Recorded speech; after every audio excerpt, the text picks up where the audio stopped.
નમસ્કાર વિદ્યાર્થી મિત્રો, ધોરણ 7 વિષય સામાજિક વિજ્ઞાન પાઠ 3 મુગલ સામ્રાજ્ય. એમાં આજે આપણે રાજ્ય વ્યવસ્થા વિશે ભણવાના છે કે મુગલ સામ્રાજ્યની રાજ્ય વ્યવસ્થા અથવા તો એનું વહીવટતંત્ર એના વિશે આપણે ભણવાના છીએ.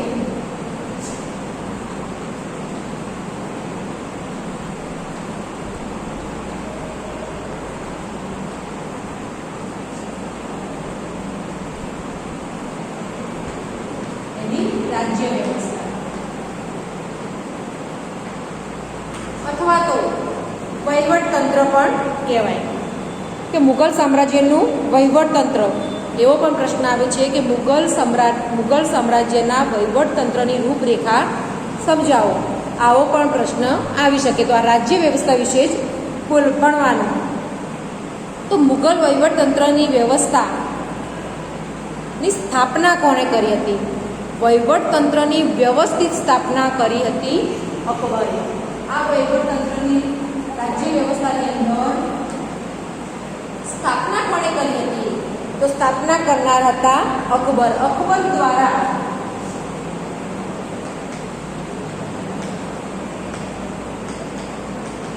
વહીવટતંત્રની સ્થાપના કરવામાં આવી હતી.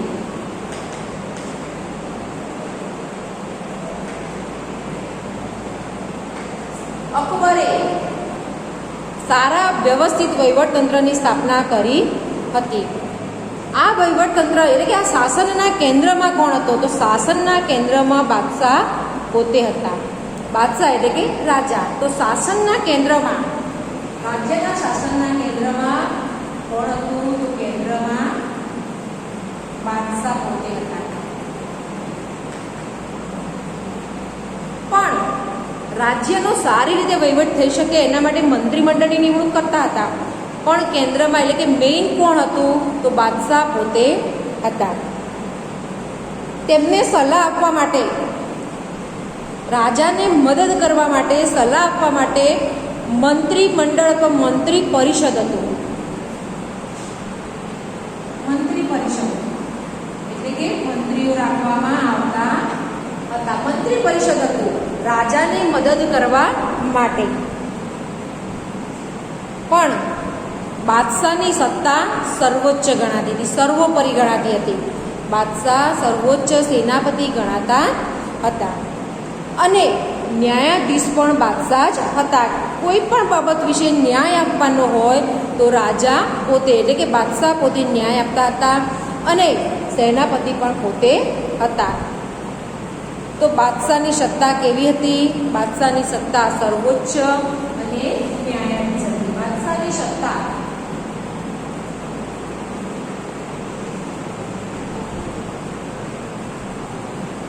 સર્વોચ્ચ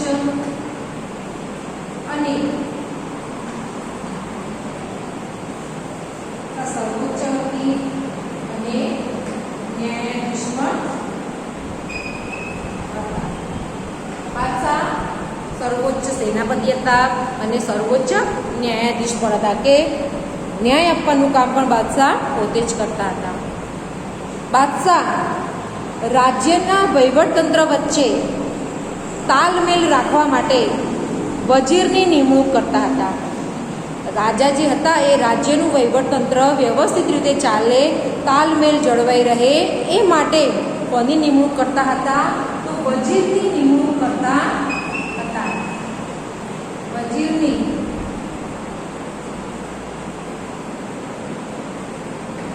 નિમણૂક કરતા રાજા. સારી રીતે વહીવટતંત્ર થઈ શકે રાજ્યનો એના માટે વજીરની નિમણૂક કરવામાં આવતી હતી. તે શું કહેવાતા હતા? વજીર શું કહેવાતા હતા? તો વજીર દિવાન એ વજીરે કુલ તરીકે ઓળખાતા હતા. વજીરની નિમણૂક કરવામાં આવતી અને તે કયા નામે, આ વજીર એ કયા નામે ઓળખાતા હતા? તો દિવાન એ વજીરે કુલ. દિવાન એ વજીરે કુલ પણ કહેવાતા હતા. અને આ જે વજીર છે, વજીરની નિમણૂક કરવામાં આવતી હતી. તો વજીર શું કાર્ય કરતા હતા? તો નાણાં અને મહેસૂલી વ્યવસ્થાનું કામ એમને કરવાનું હતું. એટલે તે નાણાં અને મહેસૂલી વ્યવસ્થાના વડા ગણાતા હતા. વજીર શેના વડા હતા? તો નાણાં અને મહેસૂલ વ્યવસ્થાના વડા હતા.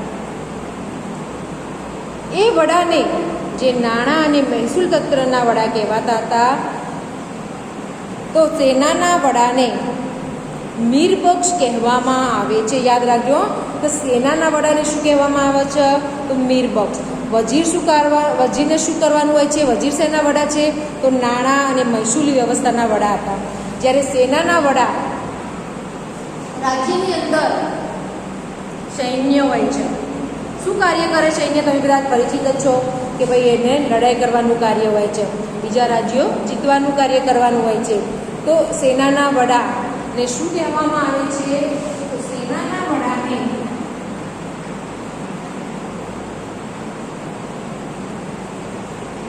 મીરબક્ષ કહેવાય છે. સેનાના વડાને શું કહેવામાં આવે છે? મીરબક્ષ કહેવામાં આવે છે. એ મીરબક્ષ શું કરે છે? શું કરવાનું હોય છે મીરબક્ષને? તો મીરબક્ષ સૈનિકોની ભરતી કરે. સેનાની અંદર સૈનિકોની ભરતી કરવાનું કામ અને સેનાના અધિકારીઓની નિમણૂક કરવાનું કામ આ મીરબક્ષ કરતા હોય છે. કે ભાઈ સેનાની ભરતી કરે, એમાંથી કોને ઉચ્ચ અધિકારીનો હોદ્દો આપવો, એના અંદરથી બધાને હોદ્દા આપવાનું કામ એ મીરબક્ષને કરવાનું હોય છે. એટલે કે સેનાની ભરતી કરવાનું અને સેનાના અધિકારીઓની નિમણૂક કરવાનું કામ મીરબક્ષનું હોય છે. તે રાજ્યના ગુપ્તચર તંત્રની દેખરેખ પણ રાખે છે. જ્યાં મીરબક્ષ છે એ રાજ્યના ગુપ્તચર તંત્રની, ગુપ્તચર એટલે શું એ તમને સમજાવું.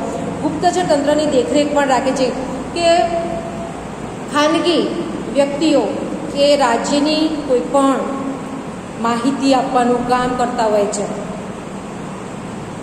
કોઈને ખબર ના હોય કે આ વ્યક્તિ આ વસ્તુનું ધ્યાન રાખતો હશે, એવા ગુપ્ત માણસો આપણે પણ અત્યારે બી એવી રીતે રાખતા હોય છે. તો ગુપ્તચર તંત્રની દેખરેખ રાખવા માટે રાજ્યના ગુપ્તચર તંત્રની દેખરેખ પણ આ રાખતા હોય છે. કોણ? તો મીરબક્ષ. મુઘલ વહીવટતંત્રના ગુપ્તચરો વાક્યાન્વિસ તરીકે ઓળખાતા હતા. જે આ મુઘલોનું વહીવટતંત્ર હતું, એ વહીવટતંત્રના ગુપ્તચરો જે છે એમને શું ઓળખવામાં આવતા? કયા નામે ઓળખવામાં આવતા હતા? તો વાક્યાન્વિસ તરીકે ઓળખવામાં આવતા હતા. ગુપ્તચરના, મુઘલ વહીવટતંત્રના ગુપ્તચરોને વાક્યાન્વિસ તરીકે ઓળખવામાં આવતા હતા.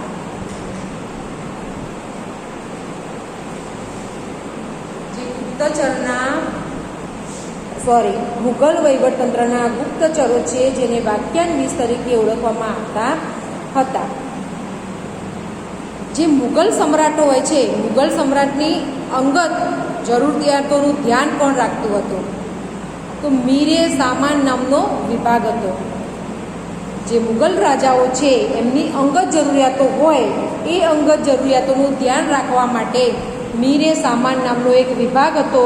એ સમ્રાટની અંગત જરૂરિયાતોનું ધ્યાન રાખતા હતા. જે સરકારી કારખાનાઓનો વડો હતો. ન્યાય વ્યવસ્થાના વડો કોણ હતું? આપણે એક વિકલ્પમાં પૂછાય છે. તો ન્યાય વ્યવસ્થાના વડાને કાઝી કહેવામાં આવતું હતું. ન્યાય વ્યવસ્થાનો વડો કોણ? તો ન્યાય વ્યવસ્થાનો વડો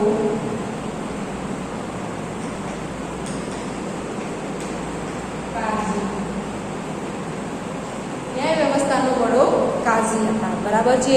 હવે આગળનો ટોપિક ભણીશું મહેસૂલ વ્યવસ્થા.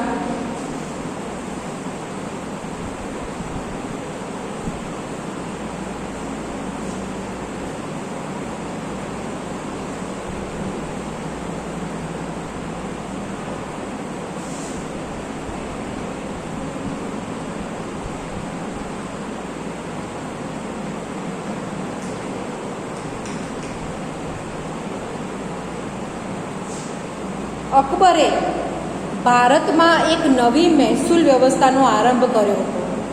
મહેસૂલ વ્યવસ્થાનો આરંભ પણ કોને કર્યો હતો? અકબરે. જ્યારે મુગલ વહીવટતંત્રના વ્યવસ્થિત શાસનની શરૂઆત પણ કોને કરી હતી? સ્થાપનાની શરૂઆત કોને કરી હતી? એ પણ અકબરે કરી હતી. સારા રાજ્ય વ્યવસ્થાની સ્થાપના એ અકબરે કરી હતી.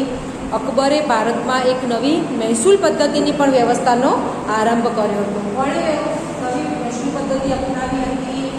અકબરે. નવી વ્યવસ્થા અકબરે કરી હતી, જેને મનસબદારી વ્યવસ્થા તરીકે ઓળખવામાં આવતી હતી.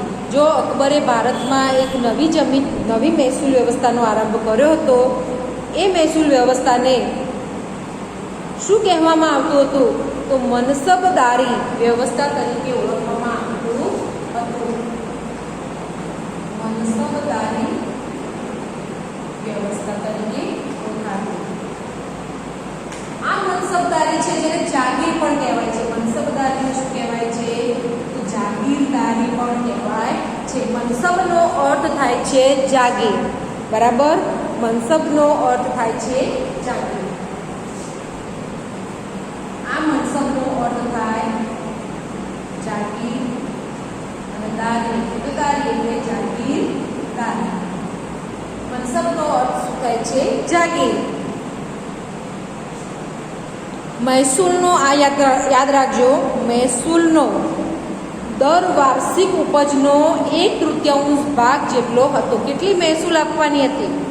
તો વર્ષમાં જે ઉપજ થાય એ ઉપજનો 1/3 ભાગ એટલે કે ત્રીજો ભાગ આપવો પડતો હતો. મહેસૂલનો દર કેટલો હતો? મહેસૂલનો દર વાર્ષિક એટલે વર્ષની ઉપજ, વાર્ષિક ઉપજના 1/3 ભાગ જેટલો હતો. યાદ રાખજો કેટલો ભાગ આપવાનો હતો? તો 1/3 ઉપજનો 1/3 ભાગ. પણ કેવું? વાર્ષિક ઉપજનો 1/3 ભાગ જેટલો મહેસૂલનો દર હતો. અકબરની મહેસૂલી વ્યવસ્થાનો સ્થાપક, જે આ અકબરની મહેસૂલ વ્યવસ્થાનો મેઇન સ્થાપક છે ટોડરમલ. મહેસૂલ જે આ નક્કી કરવામાં આવ્યું તો એ મહેસૂલી વ્યવસ્થાનો સ્થાપક છે ટોડરમલ. મહેસૂલી વ્યવસ્થાનો સ્થાપક છે ટોડરમલ. યાદ રાખજો, આ બધાની અંદરથી ટૂંકા પ્રશ્નો આવતા હોય છે. મનસબદારી પદ્ધતિ કોને કહેવાય એવો પ્રશ્ન આવે છે. મનસબદારી પદ્ધતિ સેના એટલે કે સૈન્ય અને મહેસૂલ એમ બંને સાથે સંકળાયેલી હતી. એને મનસબદારી પદ્ધતિ કહેવામાં આવે છે. મનસબદારી પદ્ધતિ એટલે સેના અને મહેસૂલ એમ બંને સાથે સંકળાયેલી હતી. મનસબ એટલે જાગીર અને મનસબદાર એટલે જાગીરનો વડો. મનસબદાર એટલે જાગીરનો વડો અધિકારી ગણાતો. આ મનસબદારનું કાર્ય શું હતું? મનસબદાર શું કાર્ય કરતા હતા? તો જે જાગીરમાંથી મહેસૂલ ઉઘરાવતો અને તે વિસ્તારનો કાયદો અને વ્યવસ્થા જાળવતો એ મનસબદારનું કાર્ય હતું. જે આ મનસબદાર એ જાગીરનો વડો અધિકારી ગણાય છે. તો એ અધિકારીનું કાર્ય શું? તો જે જાગીરમાંથી મહેસૂલ ઉઘરાવતો અને તે વિસ્તારનો કાયદો અને વ્યવસ્થા જાળવવાનું કામ એ મનસબદારનું હોય છે. આ માટે તેને જાગીર પ્રમાણે લશ્કર આપવામાં આવતું. તો ભાઈ જેટલી જાગીર મળી હોય એ પ્રમાણે એમને લશ્કર સેના આપવામાં આવતી હતી. અને તે તેના વિસ્તારનો વડો ન્યાયાધીશ પણ ગણાતો હતો. જે આ મનસબદાર છે તે વિસ્તારના વડા ન્યાયાધીશ. તો ભાઈ જે વિસ્તારની જાગીર મળી જાય ને એ વિસ્તારના જાગીરના વડા ન્યાયાધીશ પણ ગણાતા હતા. તેની નિયત સમયે બદલી પણ કરવામાં આવતી હતી. જુઓ, નક્કી કરેલા સમયે બદલી પણ કરવામાં આવતી અને નવા નિયુક્ત કરવામાં આવતા હતા. મુગલ મનસબદારની વ્યવસ્થા વિશ્વમાં અનોખી હતી અને વિશ્વમાં સૌથી વધારે વેતન પણ ધરાવતી હતી. વિશ્વ આખી દુનિયામાં અનોખી હતી આ મનસબદારની વ્યવસ્થા. મુગલ મનસબદારની વ્યવસ્થા વિશ્વમાં અનોખી હતી, બધા કરતાં જુદી હતી અને વિશ્વમાં સૌથી વધારે વેતન એટલે કે આવક ધરાવતી હતી. તો આપણે આજે મુગલ સામ્રાજ્યની રાજ્ય વ્યવસ્થા અને મહેસૂલી વ્યવસ્થા વિશે ભણી ગયા. આગળ નવો ટોપિક એ આપણે પછીના વિડીયોમાં જોઈશું. Thank you.